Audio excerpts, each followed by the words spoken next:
Hello everyone, আমি Megha from crafty cloud চলে এসেছি আজ আবার একটি নতুন ভিডিও নিয়ে। আমার চ্যানেলে সকলকে স্বাগত জানাই। তো আমার চ্যানেলের যে বড় বড় ভিউয়ার্স বন্ধুরা, তাদের জন্য তো সবসময় কিছু না কিছু আর্টের টিউটোরিয়াল আমি এনেই থাকি।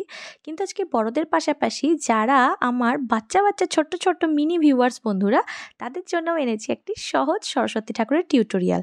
কেন? কারণ সামনেই চলে এসছে আমাদের বিদ্যার দেবী স্বয়ং বাগদেবীর পুজোর দিন। তাই আমরা প্রত্যেকেই তো মেতে উঠি এই আনন্দে। শুধুমাত্র এইটাই একমাত্র পুজো যেটা বাঙালির প্রত্যেকটা ঘরে ঘরে হয়। কারণ যবে থেকেই ছানাপোনারা একটু পড়াশোনায় মনোনিবেশ করে, আমাদের বাবা মায়েরা বুঝি ভাবে যাতে তাদের ছানাপোনাদের পড়াশোনার মনও লেগে থাকে আর বিদ্যার মতিগতিও হয়, তাই ঠাকুরকে একটু ডাক দেওয়াটা একান্ত জরুরি। তাই আর কিছু হোক আর না হোক, সরস্বতী পুজোটা প্রত্যেকের বাড়িতে মাস্ট। সরস্বতী পুজো উপলক্ষে ছোটোবেলা থেকে কত ভালো ভালো স্মৃতিই না প্রত্যেকের মনে থাকে। রঙিন কাগজ কেটে শিকলি তৈরি করা হোক, সে এক স্কুল থেকে আরেক স্কুলে দৌড়ে দৌড়ে নেমন্তন্ন করে আসা হোক, যার বাড়িতে যত ভালো গাছ আছে সেই গাছের এক্সিবিশন, রঙ্গোলি, আলপনা, কত কী না করেছি। সে যেন এক সপ্তাহ ধরে বিশাল যজ্ঞের এক তোড়জোড়। সরস্বতী পুজো মানে ছোটোবেলার এক ঝাঁক আনন্দ মনে ফিরে চলে আসা। যাই হোক, সকালের বেলা সমস্ত স্কুলের কাজ সেরে আসার পর বিকালবেলা তো রীতিমতো মায়ের সাথে যুদ্ধ শুরু হতো। কারণ ম্যাচিং ব্লাউজ পাওয়া যাচ্ছে না শাড়ির সাথে।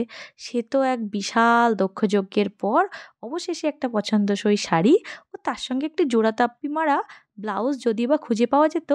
এরপর খোঁজ পড়তো গয়নাগাটির, যে কী গয়না পরা হবে, কী ফুল লাগানো হবে। সে এক মধুর স্মৃতি। হয়তো এখনকার বাচ্চারা জেনজিরা অনেক আধুনিক হয়ে গেলেও সরস্বতী পুজোর দিনই একটা মাত্র দিন যে এখনও মানুষ ওই বিশেষ দিনটাতে শাড়ি পরতে চায় মেয়েরা, আর ছেলেরা পাঞ্জাবি পরতে যায়। সে যেন একটা আলাদাই দিন। বড়দের চোখ পেরিয়ে, অভিভাবকদের চোখ পেরিয়ে সেদিন বিশেষ মানুষটির সাথে একটু দেখা করারও দিন। জানি না কেন আমি বিদ্যার দেবীর দিনে সবাই আমরা ওটাকে বাঙালির ভালোবাসা দিবস বানিয়ে ফেলেছি, আমার সত্যিই জানা নেই। আর এবছর তো আবার ডাবল বোনাস, একদম সরস্বতী পুজোর দিনে আর বাঙালির প্রেম দিবস আর ইংরেজির প্রেম দিবস মানে ভ্যালেন্টাইন্স ডে দুটোই কোইন্সিডেন্টলি পড়ে গেছে একই দিনে।